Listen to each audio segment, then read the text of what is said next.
Good afternoon, everyone. Let me see here. I just gotta.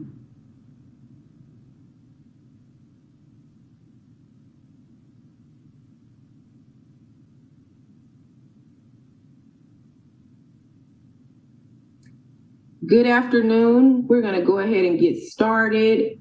I believe we are up and live on YouTube as well as Facebook. So thanks for all that's joining us there. My name is Kendra Pruitt. Good afternoon. I'm gonna go ahead and get started. Oh, I got some backup. Up and live on YouTube as well as Facebook. So thanks for all that's joining us there. Give me just a second. Oh, I'm getting some feedback here.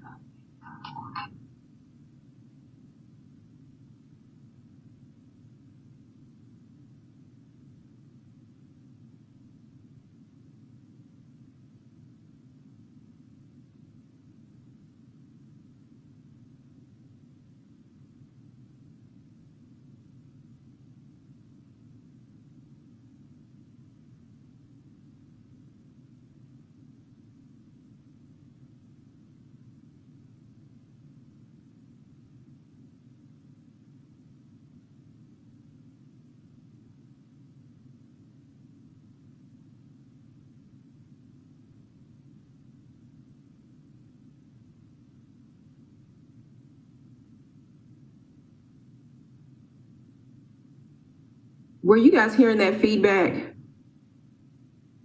Your end as well? I didn't hear it.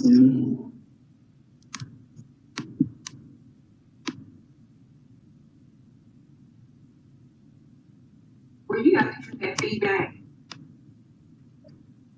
Your end as well? Yes. I can hear it, Kendra. Give me just a second. Let me see if I can fix that.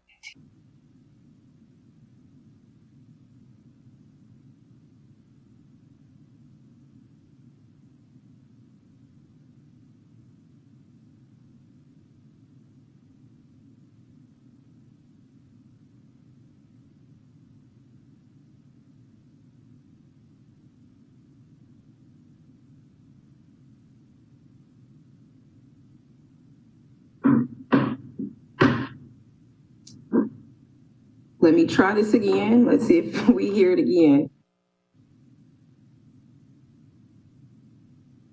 Okay, maybe we're good now. Sorry about that, everybody. Technical difficulties, and it's user issues, not the computer. It's all on me. But first and foremost, I just want to say thank you all for being here this afternoon and available to the Little Rock Mayor's Youth Council. As I mentioned before, my name is Kendra Pruitt. I have the pleasure and honor to serve as Mayor Scott's senior advisor, and I'm also the stand-around adult for the Little Rock Mayor's Youth Council. I don't like to say the chaperone or the liaison, but we work collaboratively with our youth council to do whatever they feel is necessary in our city.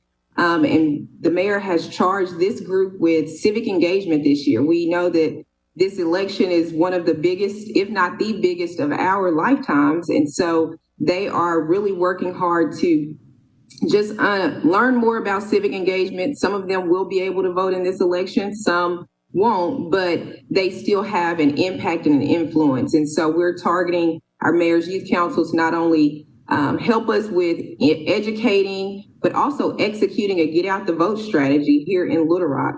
And so we're just really excited about what they're doing with their demographic as well as with young adults throughout our city, whether college or otherwise. And so this is kind of the first of a speaker series that we're going to have. And I'm just so honored that we have some heavy hitters with us this afternoon. And we'll have several of our Mayor's Youth Council folks to join in on this call, but also we're streaming on YouTube and Facebook. So we'll be getting viewers there as well, but wanted to really introduce, I don't want to tell too much about you and read your entire resumes because I want to give you guys an opportunity to share yourselves, but want to just give credit where credit's due by introducing our robust and spectacular panel this afternoon. First, we have Christopher Harvey, who serves as a senior policy advisor in the office of Congresswoman Lizzie Fletcher in Texas, District 7, I believe. You, as I understand, Christopher, you manage a legislative portfolio consisting of a whole lot of stuff, but kind of space and technology, agriculture, housing, immigration, intellectual property, just to name a few. You were recently selected to serve as the House Deputy Director on the Joint Congressional Staff Task Force on Racial Justice, which is obviously a big deal right now across the country. So we would love to hear more about that, to discuss policy recommendations that address systemic inequities that face the Black community. So we're just really excited to have a policy wonk right here with us this afternoon to kind of share. So Christopher, thank you so much for being here. Yes, and thank you. Good evening or good afternoon, everyone. And thank you for having me. I'm really excited to be here and amongst my distinguished panelists that I will be speaking alongside. So I'm really excited to be able to speak to everyone this afternoon, and thank you for having me. Absolutely, thank you. We're looking forward to hearing from you. Next up, we have a homegirl, if you will, Tina Fletcher, who holds a bachelor's degree in political science and African American studies from the University of Arkansas, a master's in secondary teacher education from Harvard University, and currently an education policy PhD student at the University of Pennsylvania. And so super excited to have Tina here as well, who is interned with Arkansas Public Policy Panel, U.S. Senator Blanche Lincoln, the Office of First Lady, our forever First Lady, Michelle Obama, and just an illustrious amount of experience related to policy and politics and education, which is huge. And we're grateful for your service on this panel and looking forward to a lot of what you're going to share with the students and Little Rock in general, Tina. So thank you for being here as well.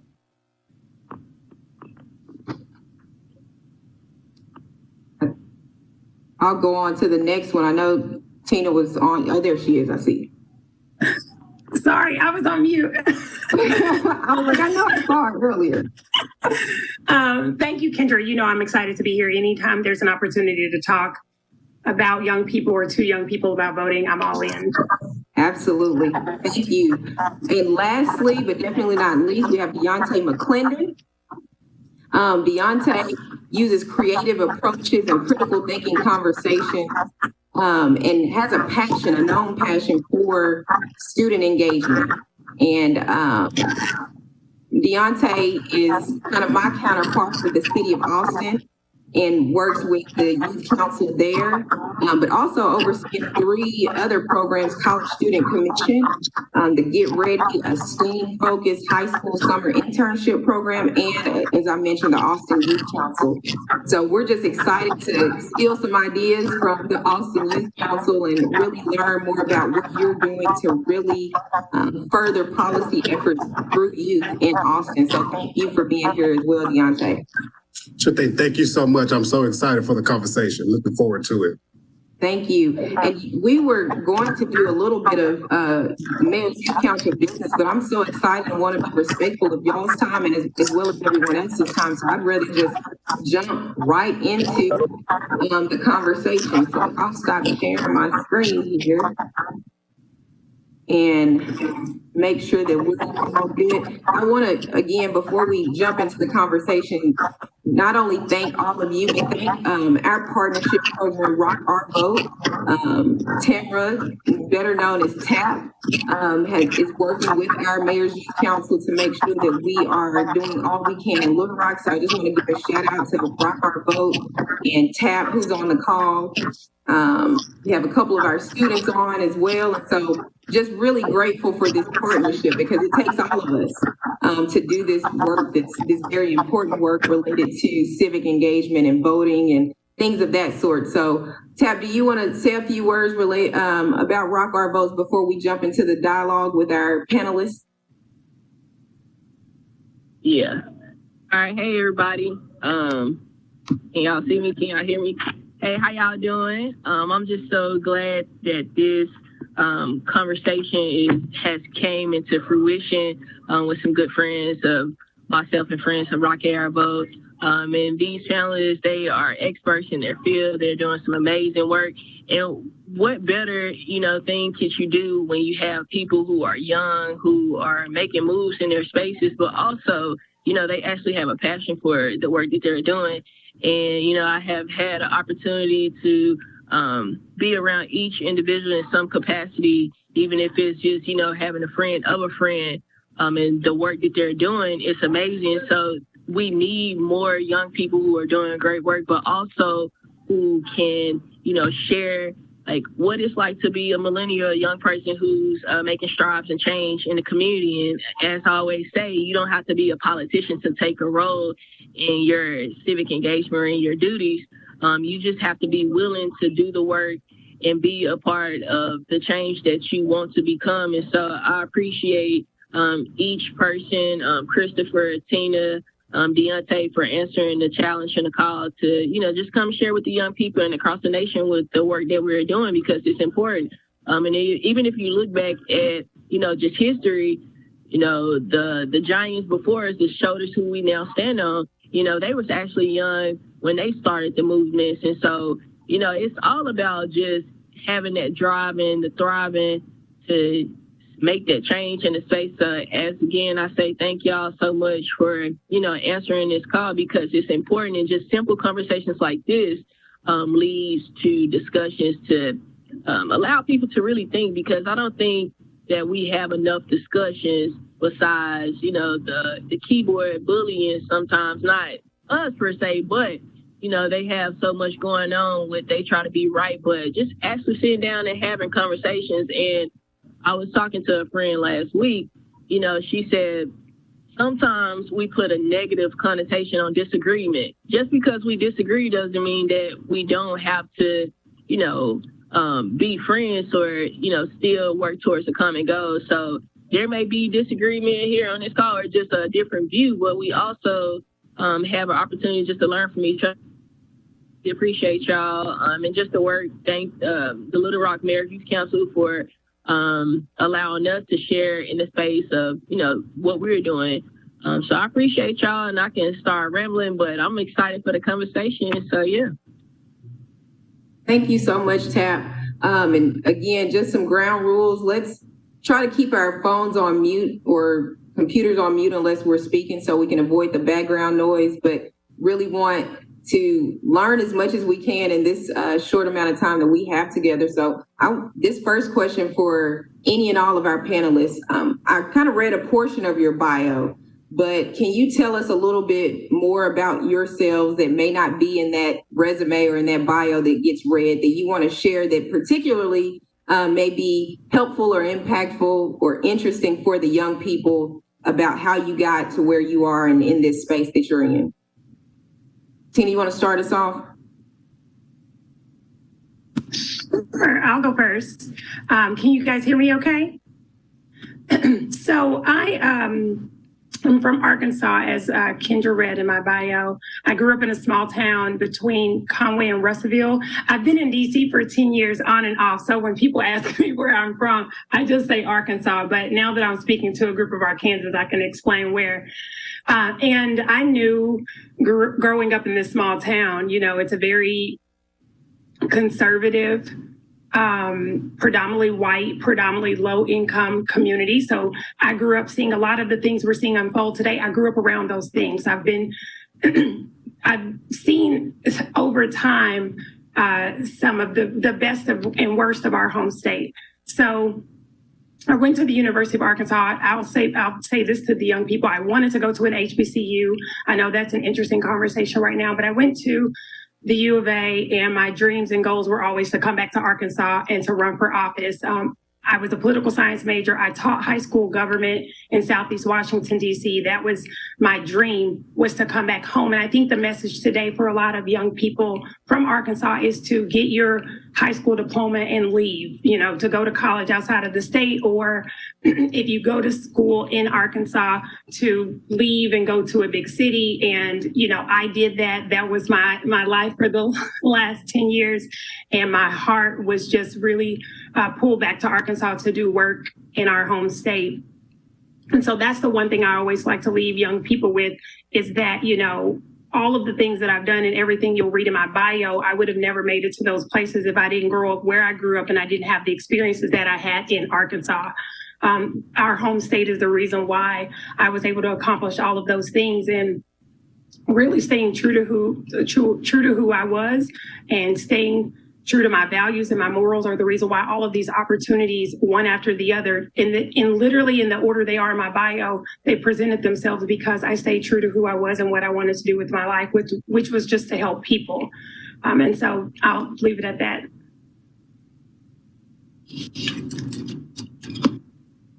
Thank you, Tina. I think that's some prudent information. Deontay, I think you were unmuting. I'm sorry. Yes, sure. I kind of can piggyback on it. First of all, I'm excited to be here again. I'll say that. And thank you, Tap, for the invitation and those words. So I came to Austin, where I'm currently living, of course. After I graduated high school, I came here for Houston-Tillotson University, which is a HBCU here in Austin.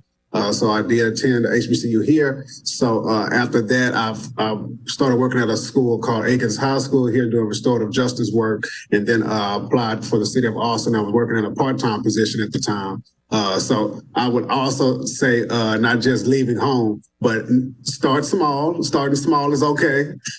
So taking on a part-time job, and then and I was balancing two part-time jobs, working at the school and at the city as well. So I've transitioned into this role about 3 years. It was about 3 years ago. Where does time go? 3 years ago. And so I don't know how I got stuck working with students, but it's a passion and I enjoy it. So that's how I got here. But I can't stress enough, and I tell my students all the time, the importance of leaving home, because you have to expand your wings, and you can only do that through exposure. So I did all of what you said, Tina, and like I said, that's something I would tell you, just to leave home and start small, whether that's in your community, whether that's in your church, whether that's at your school, whether that's in the lab at your school, whatever that may look like. But that would be the two recommendations I would give as of now. Start small and leave home. Please do it. Do it for yourself.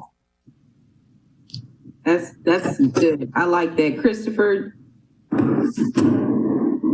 Yeah, and I definitely will, continue that conversation. I know for me, I attended a Texas Southern University in Houston, the HBCU there. And for me, that was really where the catalyst for me, that when I really started to get involved and got interested in politics, because being there on the campus, being involved with the local NAACP, the TSU chapter, my fraternity, the debate team, there were so many things that were going on. And a lot of the elected officials, the local, state, and federal elected officials were always on campus. And so that really kind of helped inspire me to want to get involved, because I was seeing the work firsthand, seeing everything that was going on around me. And it's just like, I want to be a part of that. At that time, I had already declared my major as political science.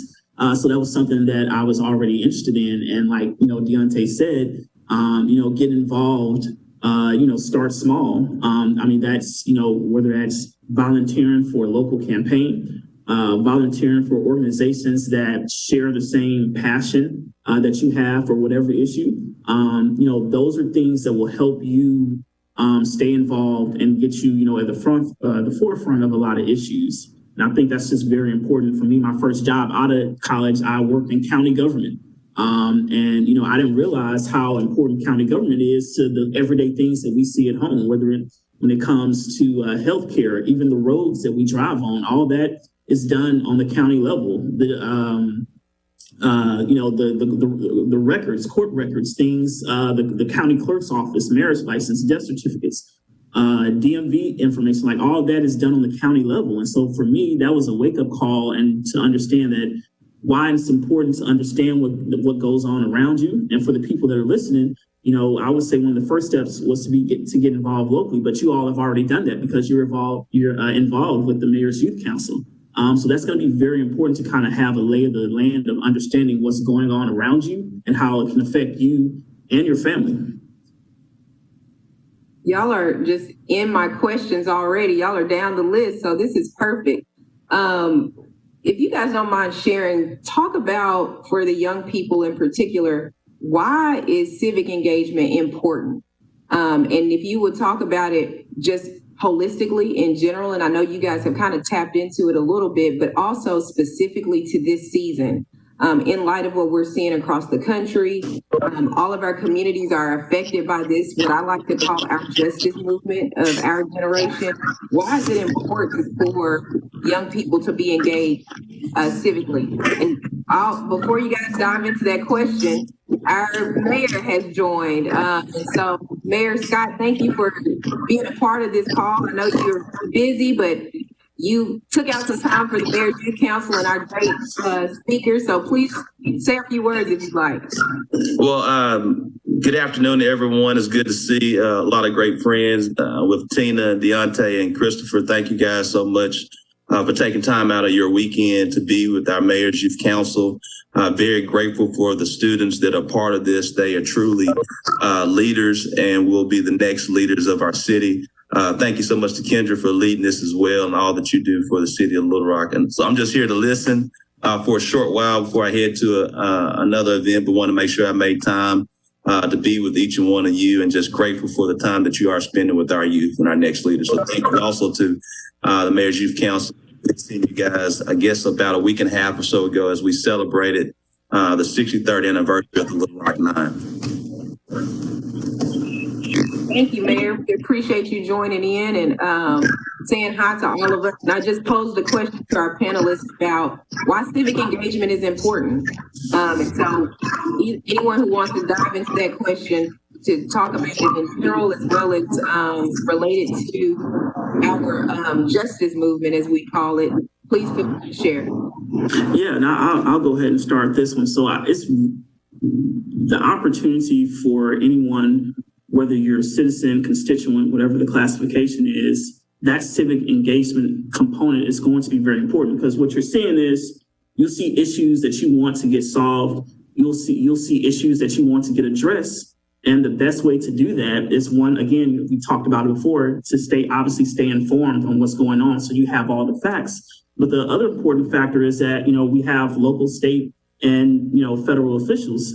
And, Mayor Scott here, the mayor of Little Rock. And so it's important that elected officials want to hear from their community. They want to hear from their constituents. And so when you have groups that get together and they reach out to their elected official, their representative, their governor, their state representative, senator, mayor, and a lot of times they'll have the opportunity to speak with that member. And so it's so important to be able to know how to reach out to your elected official so that way they can hear what the community is saying, because that's what we're seeing. Like, working on the Hill now, I have the opportunity to meet with so many different groups, and they come to us because they want the member of Congress to understand what's going on back home, and they have a list of, like, okay, we would like for you to do this. This is why it's important to us. This is why it's important back for the community back home.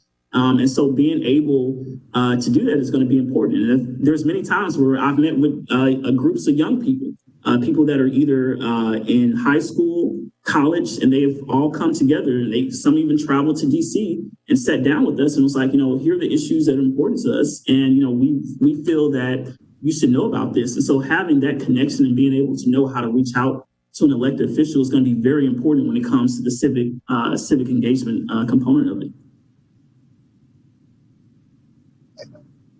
I'll go next. I wanted to really capitalize on what Chris said a few comments ago about the importance of getting involved in college, but also at the high school level. When I taught high school government in Southeast DC, my number one goal was to get my students to feel like they were a part of the process, a part of the system, and that this wasn't just for people who are 50, 60, 70 years old.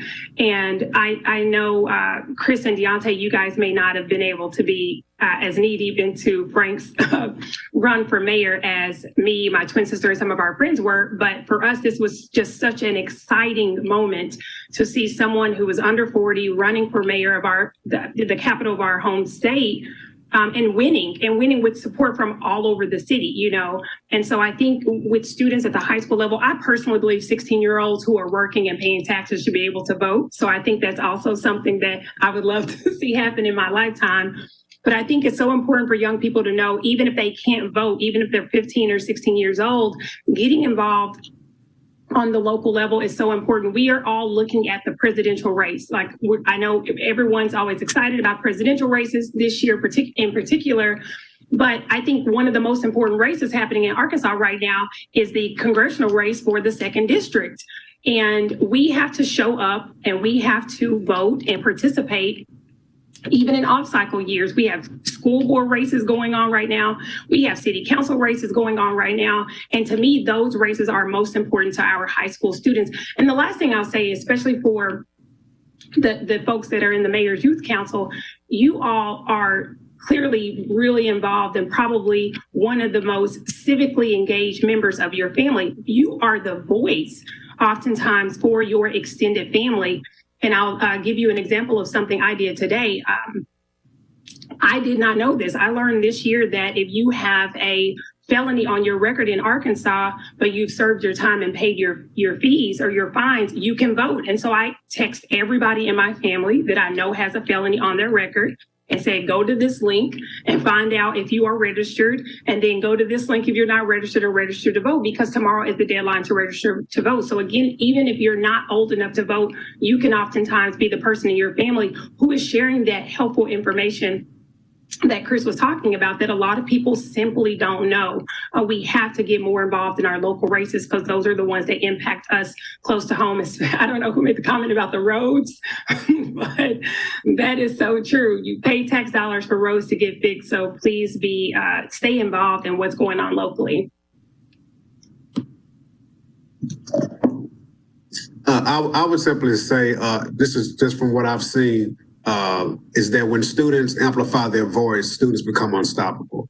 And that's seen through from the civil rights era all the way to the March for Our Lives in regards to protecting our hallways in our schools. When students amplify their voices, no matter how many rules we put in place, no matter how many structures we put in place, you cannot stop it because students' passion is genuine. There are rarely any political agendas behind it. And it's just core issues that students are passionate about.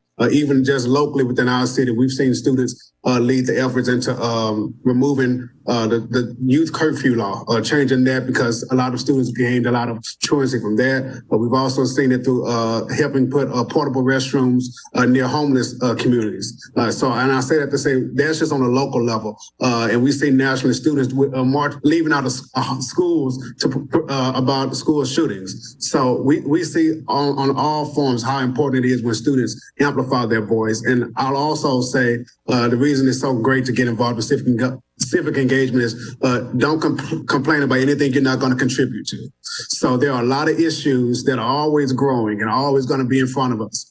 So there are a lot of people that are always complaining, and I'm sure in all of our cities, especially Mayor Scott, I'm sure you have enough people that you can call on to complain.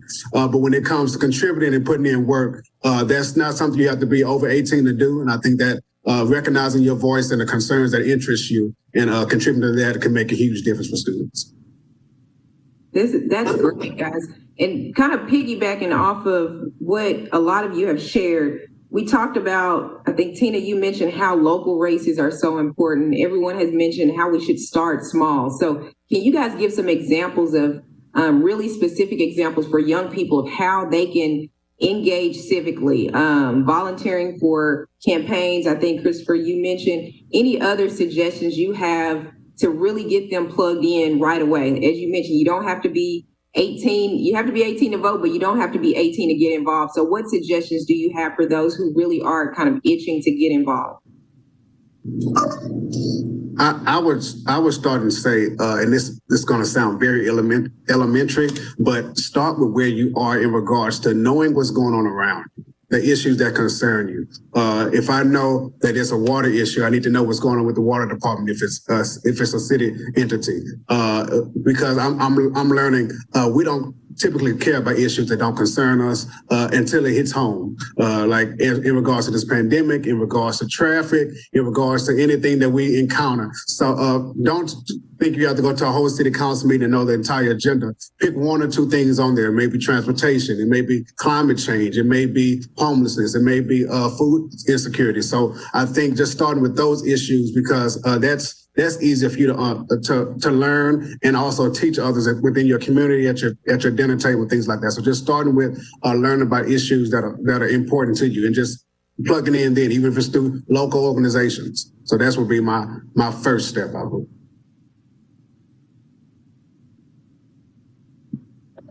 Okay, I'll go. Because we're speaking about high school students, and again, this group of students is probably well informed of these opportunities, but student council or other groups and organizations in your high school, I think, is a good place to start. But what I liked about what Deontay said is finding an issue. As I was in student government, I was that kid every year. But what I realized is we never got outside of the school. We never really looked at issues in the community. We were always just focused on what was going on inside of the school. So I think that's a great opportunity for high school students and even middle and junior high school students to get involved as a student body, find an issue in the community that they want to address. Like in my hometown, I was really proud of the Black students. They got together and went to the mayor and asked for one of the highways to be renamed the Martin Luther King Highway. Now they have a Martin Luther King parade. Again, things I honestly never thought I would see in my lifetime in my hometown. And so going back to what Deontay said, when young people are empowered and motivated, they are unstoppable. And the other thing, some things that I wish I would have done when I was in high school, join the local NAACP chapter. My great uncle was the president, and I never even thought to join. Now I'm in that chapter. And I think also just finding different ways to volunteer, whether it's serving at a homeless shelter or a food bank. Just there are so many different ways to get involved in your community that's outside of your school. Yeah, and so I definitely, Tina and Deontay has some really great points, especially student council. I think that is definitely one of the best ways to kind of directly get involved. Also, I know Tina mentioned a lot of the outside organizations, NAACP is super important. But also, while some people may not be able to vote at this particular point in time, being able to reaching out to the local campaign, the local parties in the Little Rock area, wherever you are in Arkansas, whether you're Democrat, Republican, just being able to reach out and kind of that way, you'll get a more of a feel of what's going on in the community. So I think that's very important. Even hosting voter registration drives. I think that's something, partnering with whatever local organizations are there, having local voter registration drives is going to be something that's important as well, because you want to get people out. So I definitely want to highlight, reaching out to those outside organizations. Deontay made a very important point about, if there's an issue that you see that's important to you, well, let's see what organization out here is advocating for that. Let me see if I can go volunteer with that organization. So all those things are going to be very important, especially now in the era of social media. When I was younger, I didn't have all what you all have now, with everything literally at the access at your fingertips. And so use that to your advantage. So there's so many things out there that you can literally just find by just picking up your phone. So. And I want to kind of come after something that Chris just said. I'm sure all the young people on here has helped somebody with a Zoom or with something in the last 6 months, 7 months, just like your loved ones need help with that. There are organizations that need those skills too. So it's nothing to volunteer a couple of hours for that, because I know I've had enough tech classes in the last 6 months, but don't underestimate those skills that you have, because that in itself is civic engagement. These are all awesome ideas. And I just saw in the chat, Tina, you mentioned churches. another really good avenue. So reaching out to the parties, starting within your school, churches, not only parties, but also just individual candidates that are running. Having worked on the mayor's campaign, I know that there's no shortage of work to be done on a campaign. So there's several opportunities for those who want to get involved. And I love what you guys mentioned about issue spotting, because everyone just has a natural passion for something. And as you mentioned, whether it's homelessness or criminal justice reform, whatever the case may be, determining what that is that gets your heart racing, and Googling it and finding out who's working in that space and using that passion to kind of drive you. So thank you for all of those valuable suggestions. Tina, I just want to ask you this. You mentioned local races are probably more important than those national races. Can you kind of share why you believe that to be true, and kind of elaborate on that? Because I think often people hear about the presidential races and they vote for that if they vote for anything and don't vote for the others. Can you kind of make a plea to those who are watching to really know what's going on locally? I'm going to try not to go on my soapbox. 2010, 2010. I think I'm a little bit older than Deontay, but I remember 2010 when we did all of that work to get President Obama elected, and I shouldn't be saying who I voted for, and then in 2010 we lost the House, and that's the federal congressional level, but we also saw that happen on the state level. And in the state of Arkansas, for those of you who don't know, our state House and our state Senate are predominantly Republican. And because of that, there are a lot of issues that don't go in favor of individuals who look like us. And even this year, I'm looking at several people who are running in the state of Arkansas for state House and state Senate races, because these individuals go to Little Rock when they're in session and they vote on issues that are important to us. I care about who is running for district seat X, I don't know what, because he's representing, where my great aunts and great uncles live and my cousins are going to school. I'm getting phone calls from relatives saying, the school board voted this way and now this is happening and this is happening. Those races impact us directly. And I really wish, there's a really neat video that a rapper, songwriter, artist created talking about the three branches of government. I don't know if y'all have seen it, but I was almost in tears as a former government teacher, because he explained so clearly why the House and the Senate races on the federal level are so important and why we need to be paying attention. But then I say the same is true on the state level. Like, those races impact us directly. And so we have to start paying attention to who's running. And we need to know who our representatives are. Like, how many people can actually name who their state representative is or their state senator. And it doesn't help that, redistricting changes things every so many years, but those are the races that we should care about the most, in my opinion. And school board, number one, school board. Go ahead, Christopher, if you want to chime in on that. Yeah, Tina touched on just that. That's just so very important. Understanding how the local level of government can affect everyone.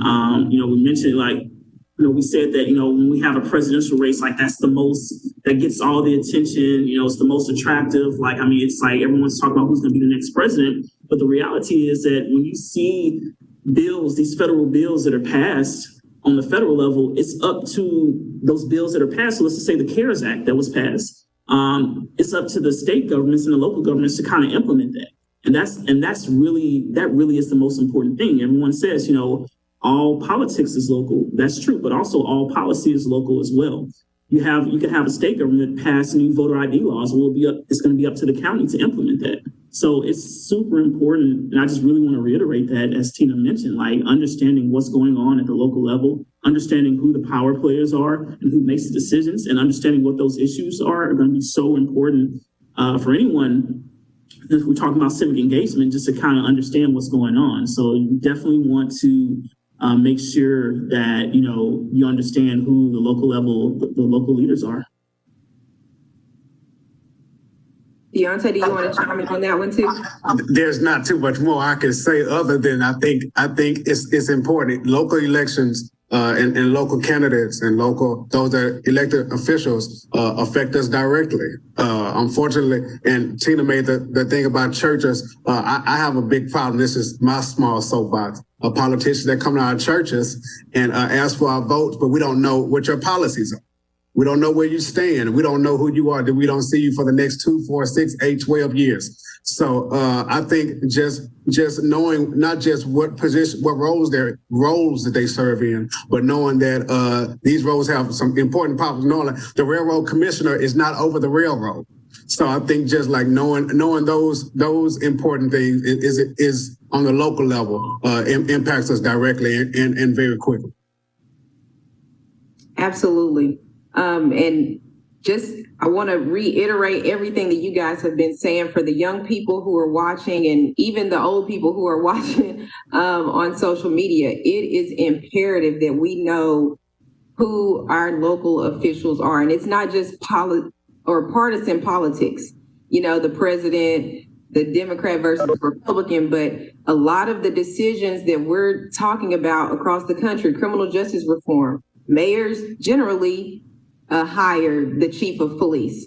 And that's the direct effects related to policy changes within a police department. Our school boards, we know the issues related to education policy and education reform. And Tina could talk our ears off about that if need be. And so school boards are so important. And as many of our listeners are aware, we're having our first school board election in the city of Little Rock this November, the first in over 5 years. And so this is a huge time in our city to get local control back. And so I think a lot of people are, you know, thinking about the presidential election and the debates and all the drama and chaos surrounding those things. But while that's important, we definitely need to be thinking about our mayors, our city council, and the city of Little Rock, it's called the city board. And so I really want our young people to be informed and educated about that as well. I want to make a couple quick announcements. One thing that we're doing is not only educating people through platforms like this, but we're going to go into an execution mode. And the Mayor's Youth Council, in partnership with Rock AR Vote, will be providing rides to the polls. So I want everyone to be aware of that who's listening. Please share that information. Tab, if you don't mind, do you want to share a quick little blurb about that initiative?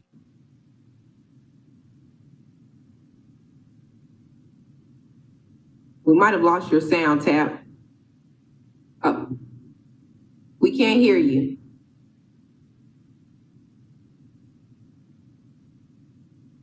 It's not working for some reason, Tab. We'll try it again in a little bit. Log out and come back in. But really, really excited about that initiative that we'll be doing in conjunction with Rock AR Vote.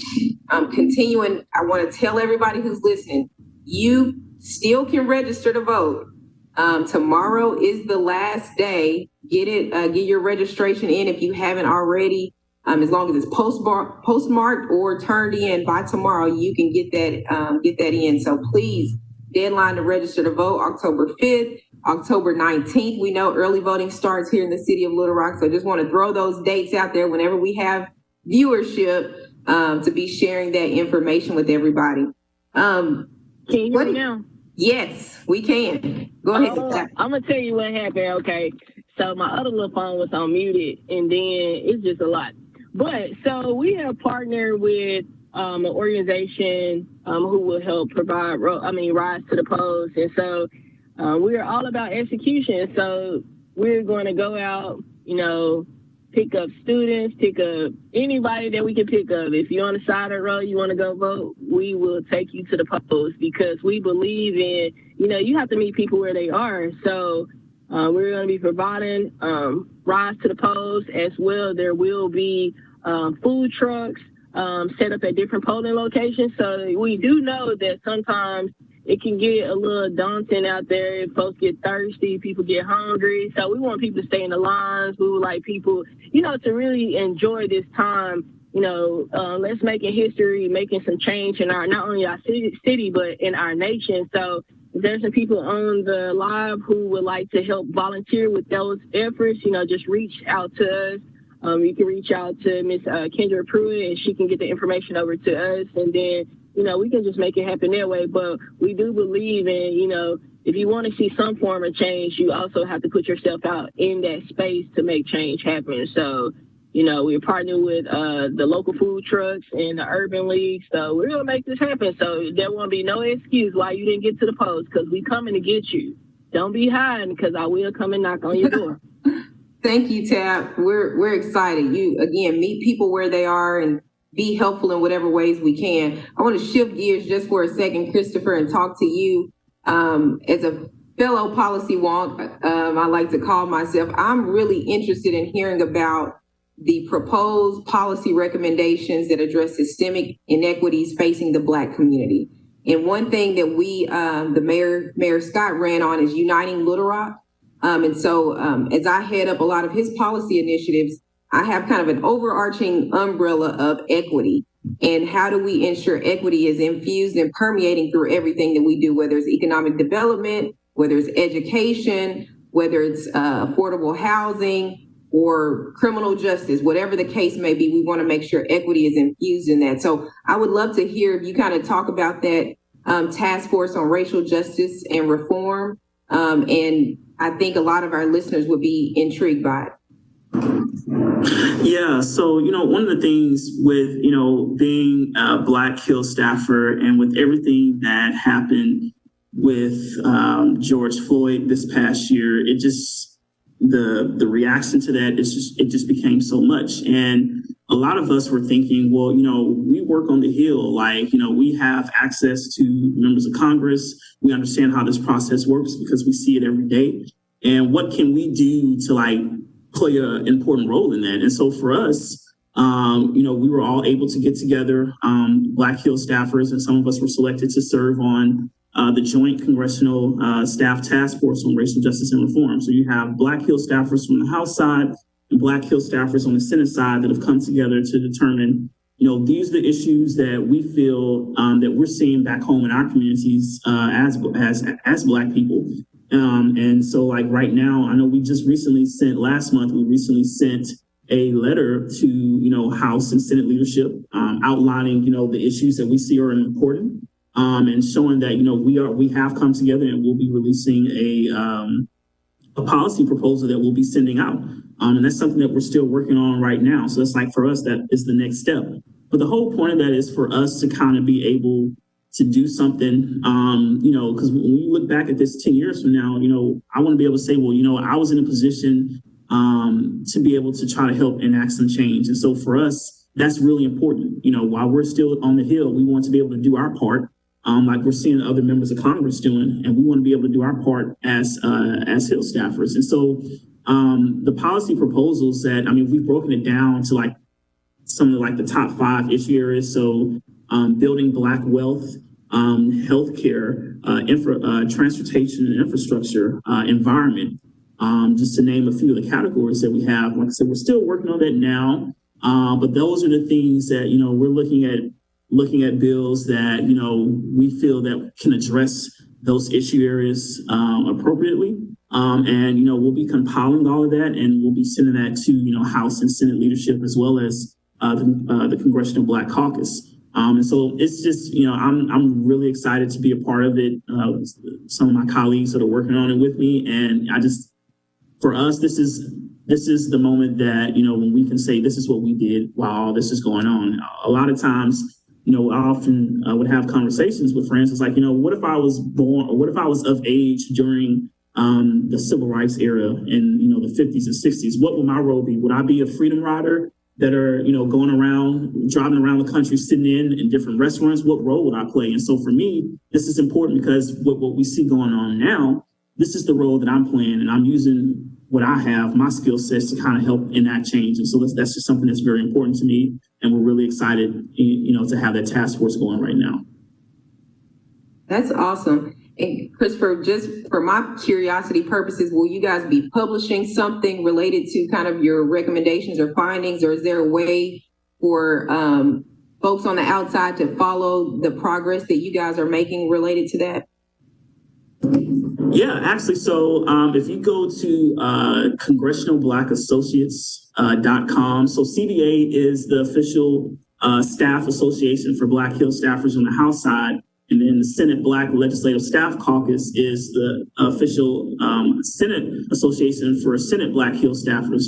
But if you go to that website, there's a tab at the top that says task force. And when you click on it, it gives the list of all the members, and it shows the letter that we sent to leadership, as well as the skinny proposal that kind of outlines the different areas that we're going to be looking at that we'll be sending to leadership. So you can definitely follow along. For people on Instagram, CBA Capitol Hill Instagram is on Twitter, as well as Facebook as well. And that way you can keep track of our progress.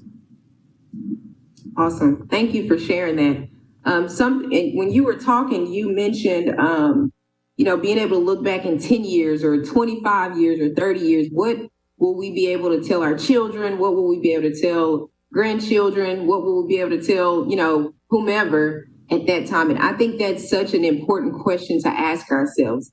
And a lot of us may feel, and those are listening, our Mayor's Youth Council, I often hear, I'm too young, I can't really do anything. What do you say to those people who feel like they're not the power players, they're not the elected officials, or they're not the activists? What do you tell them who feel like, I don't know what to do, or I don't know that I can do anything that matters? I really want us to really just reach those people to let them know that all of us have a role to play in these movements that we care about. So curious to hear any advice you guys have for those folks. I try to give examples, especially for our young people. They need real examples. And I know this is cliche to a lot of young people, but Barack Obama, like, who in the world would have thought that a man named Barack Hussein Obama, who announced he was running for president of the United States 7 years after 9/11, would go on to win? Even more recently, Cori Bush in St. Louis, Missouri, she beat a member of a family who was in that position for 50 years. We have the power. We have the power. No one can run for office and win without people voting for them. And that's what, I know there's some issues with the Electoral College, but I think that young people need to know, without us, these individuals do not get into these positions. There are a lot more examples of powerful people who've lost their elections. AOC, the individual that she beat, even the lady why am I blanking on her name? The congresswoman from Boston who is from Dorchester, blanking on her name. But these individuals beat people who were in office for consecutive terms. And so I think, we need to make sure we are sending the message loud and clear that we have the power. The people have the power. Without us, these individuals cannot get elected and reelected and reelected. And it doesn't matter if they're running for school board or president of the United States. Awesome. Deontay, do you want to chime in on that one? I would just say, I've seen, as I said before, students become unstoppable when they amplify their voice. And I've seen it last Sunday, we did a call with trying to register some people to vote in partnership with an organization called Move Texas, registering people to vote. And in 3 hours, we had about 40 students call. They said that we made over 17,000 calls in about 2.5 hours to 3 hours. And that's just the power of 40 students. And she said that was the largest amount of calls they've had in a 3-hour time span. So it's just small things like that. And we've also done some things throughout the city. We have committees that focus on mental health, education, as well as participatory budgeting within the city and other committees. But you have to bring your voice to the table because, as Tina said, incumbents remain there if they're unchallenged. And you'll be surprised what will happen if you raise up your voice, because communities are changing in age. They're browning. Our country is browning more. So this is the time. And I may be a little bit more younger than you, Tina and Christopher, but I I explained to some of my students the other day about President Obama, and some of them were only 3 when he got elected. So that kind of blew my mind. So yeah, so just to let you know, in case you want to feel a little pressure. No, but what you said is so true. President Obama was at the forefront of grassroots campaigning, and what students are seeing today, even with grassroots campaigns from those that may not even be on the stage anymore. But what you're saying now, that you can start from the bottom, literally start from the bottom and build to get somewhere, and you don't have to wait for anyone to let you in the door when you can build your own. Thank you for that. So young people, if you're listening, there are ways that you can be involved. Please don't feel like you're too young, you're not smart enough, you don't know enough. There are ways to plug in, and as this panel just shared with you, a multitude of ways. There are just a variety of instances that you could plug in. You can make a difference. Don't feel like you have to sit on the sidelines and wait your turn. Please get involved now in whatever way or capacity that interests you. And this is not just for the young people, but there's a role for all of us to play. And the cause that Deontay mentioned, I know there are campaigns or candidates that send text messages, and I know the young people love that. You don't have to talk to anybody, but sending text messages, knocking doors, whatever the case may be, writing postcards. There are ways to be involved to really advocate for whatever it is that you're interested in. So please don't hesitate, if you're in the Mayor's Youth Council, to ask me. I'm happy to point you in the right direction, or at least plug you in with folks that you may be interested in talking to. So I want to, again, be respectful of y'all's time and ask you guys this, because I'm curious, and I think also our listeners will be curious, and then I'll close us out with whatever closing statements you want to have. But you guys are across the country, various places. Christopher, DC, you're a Hill staffer. Deontay, being in Austin. Tina, you're in DC and Arkansas. We still claim you here. But you guys have been all over the place. In addition to that, what are y'all seeing? This is obviously an election year campaign season like none other we've seen, being in the middle of a pandemic, with the justice movement, the civil and social unrest we're seeing across the country. What innovative approaches to campaigning and GOTV, get out the vote type efforts are you guys seeing, hearing about across the country? Anybody want to chime in? I guess we're all trying to look at each other and see who's. I'll go. One of the things I've realized in being in conversations with other youth coordinators is that we can no longer run from difficult conversations or uncomfortable conversations, and realizing just because conversations are uncomfortable does not mean that they're disrespectful or meant to make us feel with ill intentions. Let me say that. So I see a growing concern with people having these conversations now. Everyone's concerned on how do I have this conversation, because we can't avoid it anymore. And then how do I do it and be respectful and not come off as offensive and things like that. So I think we're at a different playing field now when it comes to empathy in our country. And I think you cannot serve any community without empathy in your heart.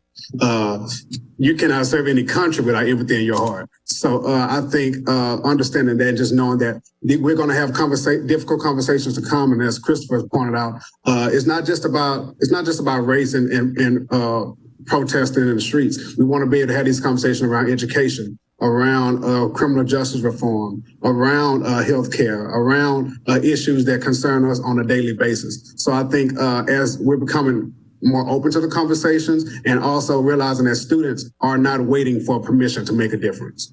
And that's something that we didn't have growing up. We didn't have phones and technology and stuff like that. But these students we have now are righteous rebels in their own way, and they're not waiting for permission to make a difference. So I think that's one of the biggest things. I'm going to go next because I know Chris is going to have a really good answer. I just wanted to give 2 examples of, so I'm a former fundraiser, and I fundraised for Obama in 12, and Anthony Brown, who's a current congressman in 14 when he was running for governor. And the most fascinating thing I've seen is these Zoom fundraisers that I just did not think would go over well. And I posted one for someone who's running for the 2nd Congressional District in Little Rock. And I was just really impressed by how intimate they were, how open the candidate was at answering everyone's questions and getting to know people. And it was an opportunity for this candidate to meet people from around the country who had no, they have no investment in Central Arkansas, but they got on there to hear what she had to say. So these virtual fundraisers have become opportunities for people to support candidates all over the country, which I think is a really great thing. And the other thing, Kendra, you mentioned postcards, and this same candidate is doing that. And what I love about the postcards is it's old school. It is like old school. I would love to get a postcard at my house, not a mailer that's gone to everyone and has the same photo on it, but this very personal postcard from citizens who were saying, this is why I'm voting for X person. I just love the, back to the basics approach. Also, it's because I'm so old, Deontay. I'm all about pen and paper, so I love that. Let me just say, a good handwritten note will change my day. It'll make my day. I just want you to know that. Yeah, listen, handwritten notes are still gold standard. So those definitely go a long way. But I'll definitely say, what we're seeing now, and as a former field organizer, I was on Hillary Clinton's campaign in Milwaukee, Wisconsin in 2016. And just seeing now with COVID being introduced, or COVID being here, a lot of those field organizers turned into digital organizers, and just seeing, especially when we're talking about reaching out to young people, meeting people where they're at. I've never seen such a level of digital advocacy than what we're seeing now, especially on Twitter, where you have a lot of young people that are on there all the time, and just seeing the different hashtags that are being created, the different campaigns that are being created on there, and just kind of reaching out to people. I think that's very innovative. And also, even just with, just recently we saw on the Shade Room where President Obama, posted a video on there, and that reaches a very, very huge audience. So just even little things like that, thinking of different ways, or where can we meet people where they're at, that are not conventional ways that we've seen before. So I really think that the digital advocacy, and then, going into mediums where we don't usually see elected officials or candidates, is going to be a really great way to meet people where they're at and get them engaged in ways that they haven't been engaged before. Thank you guys for that. And that goes to show how important this young demographic is. The young adults, the young voters. We learned a stat recently about, I think Arkansas is the 4th worst state in the country about young voter turnout, ages 18 to 29. And it's just a dismal percentage, around 30%. And so I think, like you said, the digital advocacy, the Shade Room, and other mediums that you might not otherwise think of politicians and elected officials using, it lets us know, and it lets the young people know that their vote matters. And they're trying to reach you guys. Digital advocacy, that's the folks that are on these digital platforms, young people. Those are the folks reading the Shade Room and other blogs and things of that sort. So it's so important that we are involved and engaged. And I appreciate you guys taking the time to share the importance of that with our Little Rock students, as well as young adults and others who are watching on social media. I'm going to let you guys share whatever it is you want to close out with if I've failed to ask you a question, but we really kind of got in the weeds on ways to get involved, and I really think that's where we needed to be, so I appreciate that. And lastly, just wanted to share those announcements again. October 5th, everybody, is the deadline to register if you want to vote in this November's election. November 3rd is the election. October 19th is early voting. We encourage people to vote early and in person if you can, if you're going out to shop and go out to dinner and things of that sort, wearing your mask, you can go to the polls and do the same. So we really encourage you guys to do that. In the Mayor's Youth Council, we've started a pledge to vote. So not only are we encouraging you to get registered, but take the pledge to let us know that you're actually going to go to the polls and follow through. And if you're watching on Facebook Live, the link is in the comments to that pledge to vote. If you're following Little Rock's Mayor's Youth Council at Little Rock NYC on all social media platforms, the link for that pledge to vote is in the bio, as well as links to register and find out all polling locations and things of that sort. So follow us on social media, Little Rock NYC, as well as make sure you're registered and make sure you vote, everybody. We can't say it enough. There are so many ways to get involved, but voting is obviously the first and foremost way that we all need to be participating in our civic lives.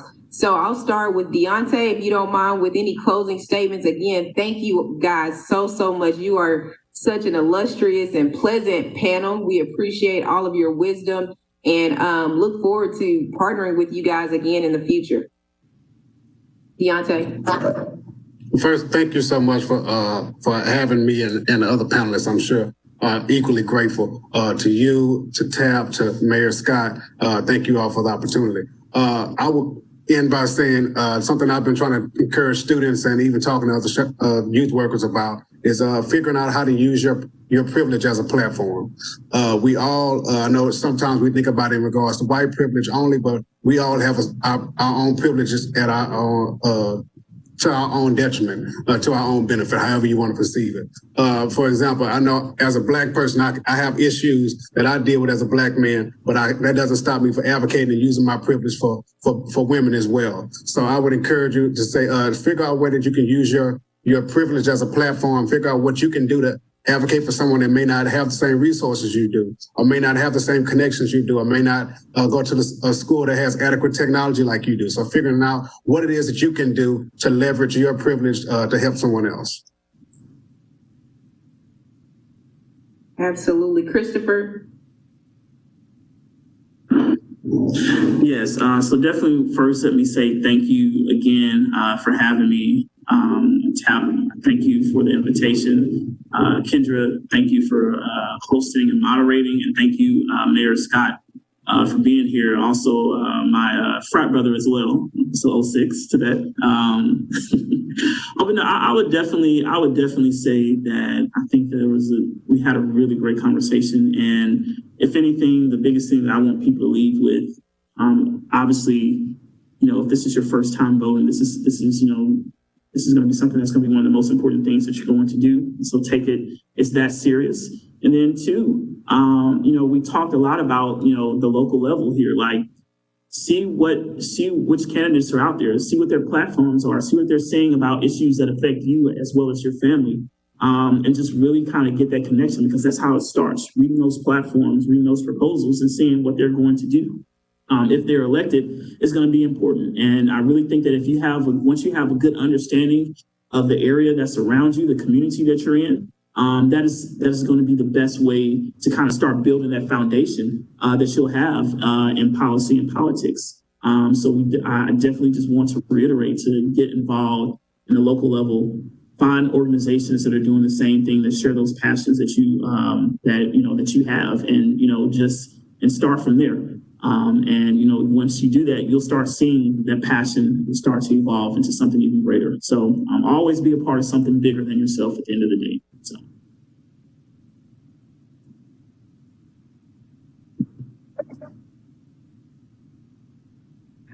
So I always share the story of when I ran for this little position in DC. It's called an advisory neighborhood commissioner, but we were treated like neighborhood watch captains. So I feel like the neighborhood watch for 2 years. But I always tell young people that I won by 10 votes. And I think it's so important for us to make sure everybody that we know, or at least our inner circle, is registered to vote and they go and vote. So the one thing I'll leave for everyone, and I love that Kendra continues to say this is not just for young people, this is for everyone. Sit down right now for the next 10 minutes after this call and create a list of 25 people closest to you, literally your parents, your grandparents, aunt, uncle, cousins, whomever they may be, of eligible voters, and call them call them or text them and say, are you registered to vote? Are you registered to vote? And what is your plan? Are you going to vote early? Do you need a ride? Like, just find some folks who may not be registered or may not have a plan, because I think when they have that little push from you, they may be more enticed to go and vote. I just think that we have to make sure every single vote counts, because we saw with Sabrina Fulton, Trayvon Martin's mom, she lost by 300 votes in Miami. And so I think every single vote counts. If we all are calling 25 people and we are increasing that voter turnout of our young people in Arkansas, by, it's 30%. If we can get it to 50 or 60%, we may see an unexpected surprise next month for the state of Arkansas. But that's always my message, is just to get other people to vote. Again, thank you guys so very much. That's just incredible advice, everything that you guys shared. I was taking notes over here, listening to a lot of the things that you've said and shared, and hope that a lot of people got something out of it. Again, thank you guys. We appreciate all that you guys do in your respective areas with your respective platforms, and things like this truly matters to improving our not only our cities, our communities, our states, but our nation and our society as a whole. So we're grateful for each of you. We look forward to further partnership. Please, guys, get out the vote. If you're a parent and you're watching, tell all of your children to get registered, your cousin, your aunts, uncles, everybody. We want them to vote, register to vote. I love the homework assignment Tina has given us, as any good educator would. She's given us homework, but we need to follow up and do just that, making sure our people are registered, and also making sure they do vote. So thank you guys so much. I have one announcement. Go ahead, Tab. I'm sorry. All right. So just to let you guys know, if you all have enjoyed this amazing panel, I get tongue twisted when it gets late. We are going to start doing this series beyond 2020. So this is a great opportunity just to get not only the community and the young people involved, but, we're going to invite some more power hitters. You never know who you're going to see on the Mayor's Youth Council. You never know. So just stay tuned. And like I said, this is just a great opportunity. As Dante mentioned, we can't be afraid to have difficult conversations. And I think as I go back, we put this negative connotation on disagreement. Like, disagreement is not a bad word. It's just all about how you use the word for the betterment of the movement, for the people and for yourself. So we're going to keep this going. We can only go up from here. So, hey, it's up. Thank you so much, Tap. And thank you for your partnership with Rock AR Vote, and all that you guys are doing from a grassroots level. Mayor, thank you again for your leadership and prioritizing these types of conversations, prioritizing youth engagement, civic engagement, and voting in this election. From a nonpartisan perspective, we're just trying to get folks out there to vote and use their voice. So we appreciate your leadership on that. As always, thank you guys so much, and looking forward to the next conversation. Y'all have a good evening.